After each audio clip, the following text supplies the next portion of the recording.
It was just after midnight, that heavy kind of quiet that wraps around you when the whole world seems asleep.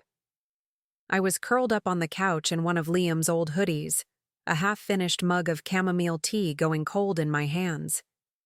He'd said he was exhausted, that he was heading to bed early. No goodnight kiss, no warmth in his voice, just tired. But something about the way he brushed me off kept replaying in my head. So I did what anyone might do when their gut won't settle. I grabbed my phone and hit his name. No plan, no suspicion, just a need to hear him. The phone rang once, just once. Then his voice came through, low, groggy, like I'd woken him up. Hey, babe. Olivia? My name isn't Olivia. The room didn't spin. It snapped into stillness. My body froze. My grip tightened on the phone, like holding it any tighter would rewind what I just heard. Excuse me? I managed, my voice sharp and shaking. Then I heard her. Another woman. Awake. Very awake. Did you just say my name? She asked, confused, maybe even hurt. I didn't hang up. I couldn't. I sat there in the dark, listening to the panic unravel on the other end. The shuffle of sheets, Liam's voice tripping over itself, trying to come up with a lie fast enough to cover the truth already laid bare. Olivia wasn't a stranger. She was there, in bed with him. And I was the idiot on the other end of the line, holding my breath, trying not to let him hear the crack in my chest. I didn't cry. Not yet. I listened, quiet, alert, like the calm before something I couldn't quite name. I don't know how long I sat there, phone still pressed to my ear, listening to the mess he created unravel in real time. He kept saying her name, then mine, then backtracking like he could somehow unsay the thing that ruined everything. Olivia kept asking questions, short, sharp, angry. And all I did was sit there in the dark, completely still, like if I moved, the pain would finally hit me full force. But it didn't. Not yet. What I felt instead was a strange, eerie calm, the kind you only get in the middle of a storm you saw coming. I ended the call without a word. Not because I was afraid to speak, but because I knew that if I started, I wouldn't stop. I'd scream. I'd cry. I'd ask him why. And he didn't deserve any of that. Not yet. Not when I could feel something colder rising in me, something sharper than heartbreak. Betrayal. That familiar gut-wrenching twist of realizing someone you trusted just tore the ground out from beneath you. But even as my fingers trembled, my mind was already moving faster than my emotions. If he thought that was the end of it, he didn't know me at all. I walked to the bathroom and looked at myself in the mirror. My reflection didn't look broken. It looked alert, focused, like a woman who'd just woken up from a dream and stepped straight into the reality she always feared was waiting. I wiped my face, even though there were no tears yet. My voice had returned, but not for him. Not tonight. He had no idea what he'd started by answering that call, and I had no idea that one midnight slip would change everything. Not just for me, but for him too. I didn't sleep that night. I lay in bed with my eyes open, staring at the ceiling like it held the answers. Every time I blinked, I heard it again. His voice, soft and stupid, calling me by another woman's name. I replayed the gasp, the confusion, the way the sheets rustled as he scrambled to cover the truth. And somewhere between midnight and dawn, something shifted in me. I stopped wondering why. I stopped imagining how long it had been going on. I just started thinking about what came next. Because here's the thing, he made the mistake, but I had the control now. He didn't know what I'd heard. He didn't know I stayed on the line. And he definitely didn't know what I was capable of when I stopped trying to keep the peace. I wasn't going to yell. I wasn't going to cry in front of him. I was going to wait, watch. And then, I'd let the truth speak for itself in a way he'd never see coming. So when my phone lit up at 8 a.m. with a good morning text from him, pretending nothing had happened, I smiled. Not because I was okay, not because I forgave him, but because I finally knew exactly who I was dealing with, and I wasn't about to waste another second pretending I didn't. What he gave me wasn't just pain, it was power, and I planned to use every ounce of it. I didn't confront him, not right away. That would have been too easy, for him. He would have fumbled through apologies, cried maybe, promised it wasn't serious, or just a mistake. I didn't want words. I wanted evidence. I wanted the whole picture, ugly, raw, undeniable. So I went quiet. Played the part, smiled when he called, sent heart emojis, told him I missed him too. And while he thought he was getting away with it, I was already digging into the wreckage he left behind. First came the phone records. Nothing dramatic, just a few clicks, a password he once gave me when he was too lazy to reset it. There she was, Olivia. Over and over, late-night calls, mid-afternoon check-ins, hours of whispered nothing. Then came the bank statements. He'd said he was tight on money lately, but apparently, he had just enough for dinners, flowers, and 2 plane tickets to Miami. The same weekend he told me he was on a work trip in Chicago. My hands trembled as I scrolled, but my face stayed stone still. I didn't cry. I copied every transaction. But it didn't stop there. I searched social media. Not hers. She was too smart for that. His. Buried in tagged photos and memories were little clues. The corner of her coat in a group selfie, the reflection of her laugh in a wine glass. I zoomed in, again and again, until I could practically hear her voice in the pictures. And the more I found, the less it hurt. Because I was no longer the abandoned girlfriend. I was the woman who knew. The woman who was planning. The storm he never saw coming was already gathering right behind my smile. The worst part wasn't the lies. It was how easily he told them. The little details I once found charming, his ability to spin a story, to talk his way out of anything, now felt poisonous. Every, "I'm swamped with meetings," or "I'll call you later, babe," echoed in my mind with a new meaning. I saw the way he layered truth with fiction, just enough to make it believable. And I hated that I'd once believed it. But that hate? It was fuel. Every excuse he gave me was now ammunition I'd stack carefully, precisely. I wasn't collecting receipts. I was building a case. The more I learned, the clearer his second life became. He hadn't just cheated. He had rewritten me into something disposable. He told Olivia I was his ex. A crazy one who won't move out. That part almost made me laugh, bitter and sharp. While I was folding his laundry and covering his rent during rough patches, he was out there painting me as some clingy ghost he couldn't shake. I wasn't even heartbroken anymore. I was insulted. And if there's one thing I don't let slide, it's being underestimated. Still, I said nothing. Every time we spoke, I played my role like a professional. Sweet, soft, predictable. And he bought it, because of course he did. Men like Liam count on women like me not knowing their worth. But the truth was, the silence wasn't weakness. It was strategy. He didn't know I'd already circled the date in red, the perfect opportunity, the perfect audience. And if he thought I'd go down quietly, he was about to learn how wrong a man can be. When he mentioned the wedding, his cousins, I almost laughed out loud. "It would mean a lot if you came," he said, like nothing had changed. Like we were still us.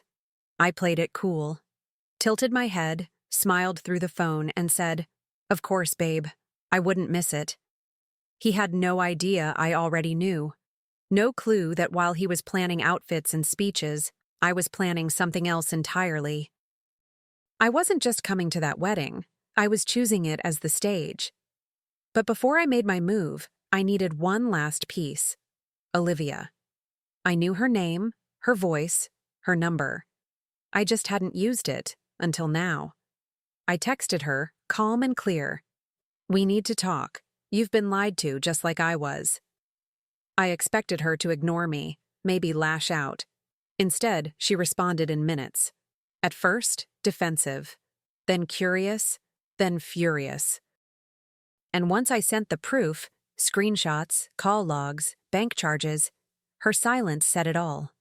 We were on the same side now. Not friends, but allies. Hurt in different ways by the same man.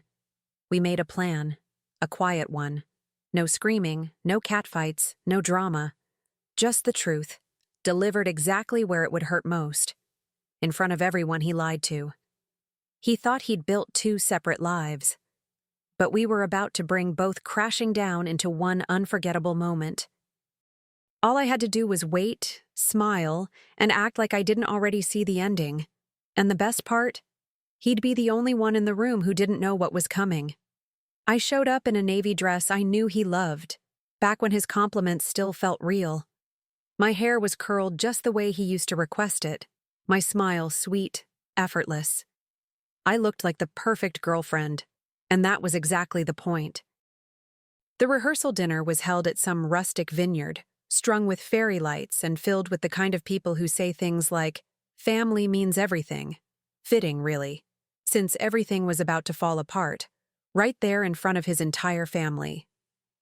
Liam greeted me with a kiss on the cheek and that smug little sparkle in his eye. He thought he'd gotten away with it, that I had no idea what he whispered in the dark. He walked me around the room like a trophy, introducing me to aunts and cousins I didn't care to remember. I nodded, smiled, asked about wedding details like I wasn't seconds away from dropping a bomb on his whole carefully managed lie. Meanwhile, I kept scanning the room, waiting for Olivia. She wasn't late. She was intentional. When she arrived, she slipped in quietly, dressed in cream, not to blend in, but to glow under the string lights like truth walking into a room full of lies. She made her way to me slowly, as planned, not acknowledging Liam just yet. No one suspected a thing. The photographers clicked away. People sipped their wine, laughing, clinking glasses. I could feel the tension building in my chest, tight, hot. But I held it down with a single thought. Almost time. He didn't even see her at first. That's what made it so perfect. He was too busy soaking in the attention, talking about how tight-knit his family was, how proud he was to stand beside his cousin on such a special weekend. I nodded along, like I hadn't spent weeks dissecting every lie he'd told. I watched him hold a glass of champagne like nothing in the world could touch him. But then, he caught her. Across the room, Olivia, standing still, watching him. His face changed in an instant, his eyes widened just enough. His lips parted like he wanted to say something but couldn't remember what words meant. He didn't know whether to be shocked, scared, or guilty. And that pause, that moment of stammering recognition, was worth everything. I stepped away before he could react, before he could pull me aside and ask, "What's going on?" Because the beauty of it was, he wasn't in control anymore. We were.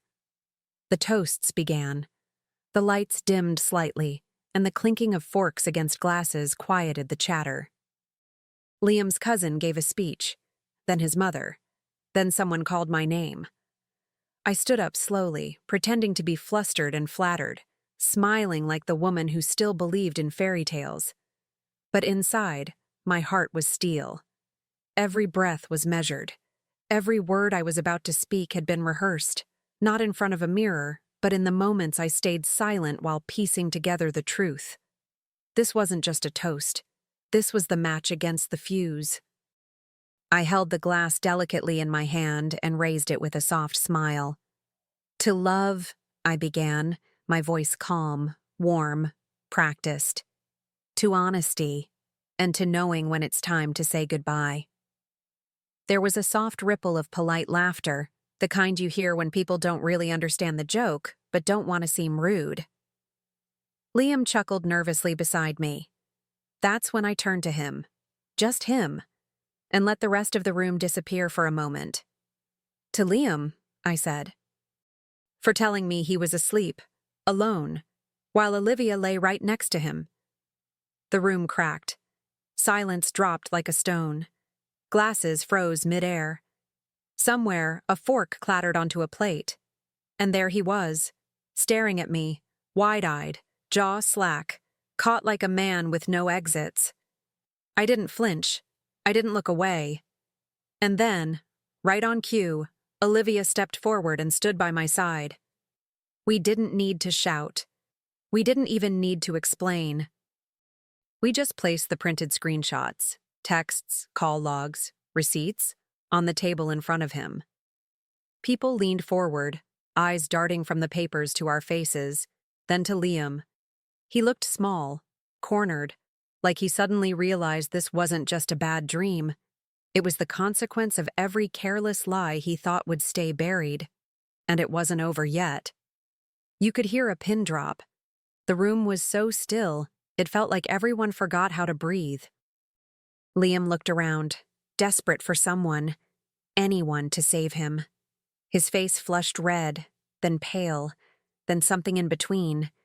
He tried to speak, but no sound came out. Just that twitch in his jaw and the widening panic in his eyes. I almost pitied him. Almost. But then I remembered every lie he told while I sat alone waiting for calls he never intended to make. Olivia didn't say a word. She didn't have to. Her presence said everything. And when she looked at him, there was no softness left. Just that clear, sharp ache of betrayal. The kind you can't fake or rehearse. I watched his gaze bounce between us, trying to piece together how long we'd known, how much we'd shared. The answer was simple. Enough. Enough to see through him. Enough to burn down the story he tried so hard to control. And then, calmly, without drama, I placed my glass down and turned to leave. Olivia followed, her heels echoing softly against the wooden floor. We didn't look back. We didn't have to. The whispers behind us grew louder, frantic, stunned. A wave of gasps and half-formed questions swept through the crowd. But I felt weightless, like something had finally been lifted from me, like I wasn't the one carrying the shame anymore. He was, and he could keep it. The night air hit my face like a baptism, cool, crisp, clean. I could still hear the murmurs behind us through the open doors, the clicking of phones, the quiet unraveling of his reputation in real time. But I didn't stop walking. Not once. Neither did Olivia. We didn't speak, not yet. There was a quiet understanding between us, a shared ache, a strange kind of solidarity born out of betrayal. Two women who were never meant to meet, but now couldn't unknow the truth that tied them together. When we reached the edge of the vineyard, she finally broke the silence. "That was brutal," she said, her voice low. I glanced at her, and for the first time, really looked. She didn't look like the enemy. She looked like me, a woman who had trusted the wrong man, given her time, her tenderness, her body to someone who used it all carelessly. I nodded. "It had to be," I replied. "Otherwise, he'd just keep doing it."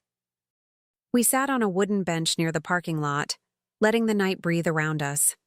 Olivia pulled out a cigarette but didn't light it. I think she just needed something to hold. I watched her exhale without smoke. We didn't talk about Liam anymore. There was no point. He'd already lost us. What lingered now wasn't about him. It was about reclaiming the pieces we'd given away so freely.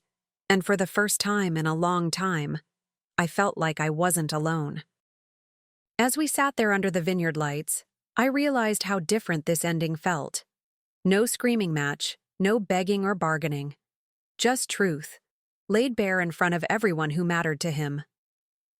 Liam had always counted on silence. Mine. Hers. He thrived in the gaps between what we didn't know and what we were too afraid to say. But now, that silence was broken. And in its place was something far more powerful. Choice. our choice. Olivia eventually stood, brushing off her dress and glancing at me with a small, exhausted smile. "I'm done," she said. "With him, with all of it." I nodded. "Me too."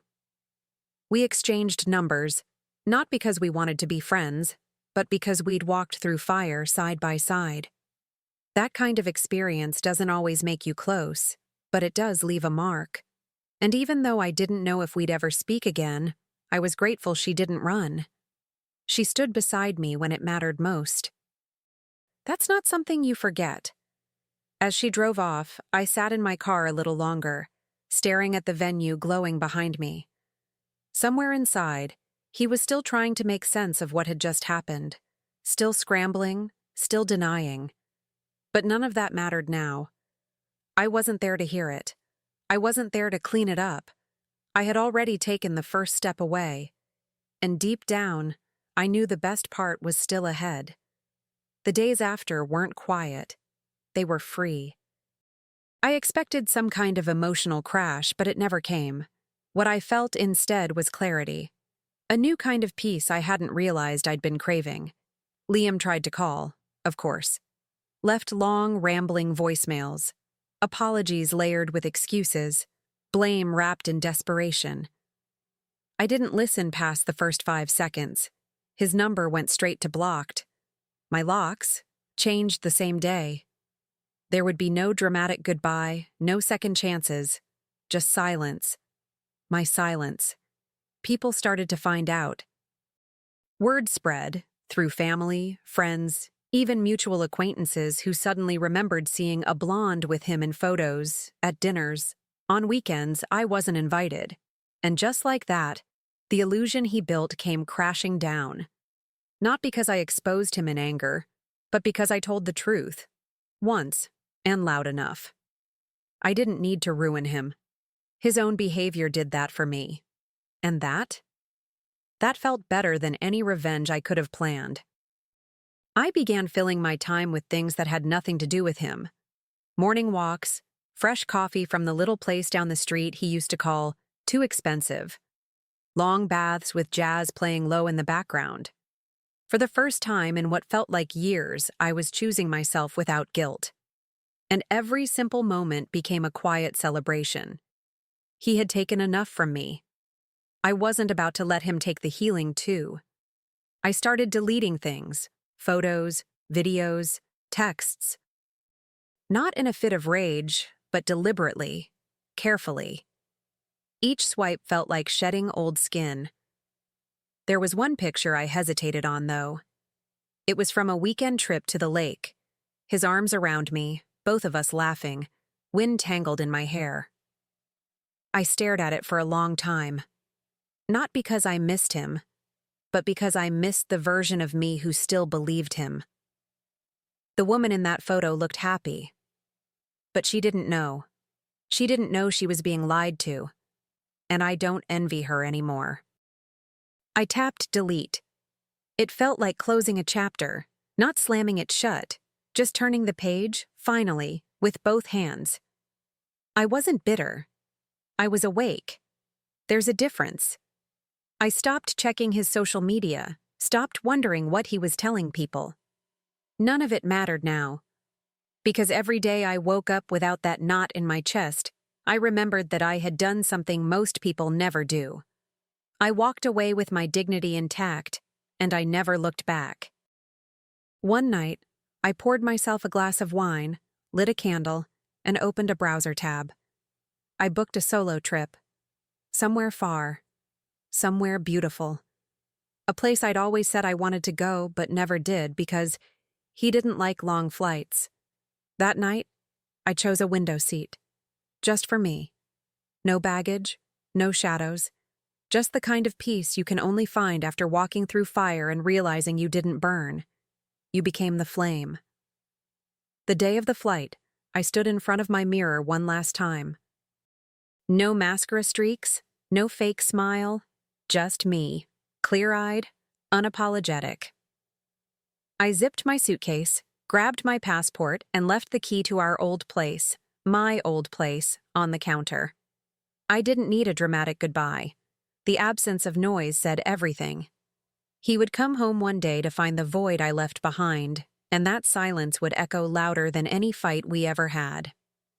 At the airport, I didn't cry. I didn't look back.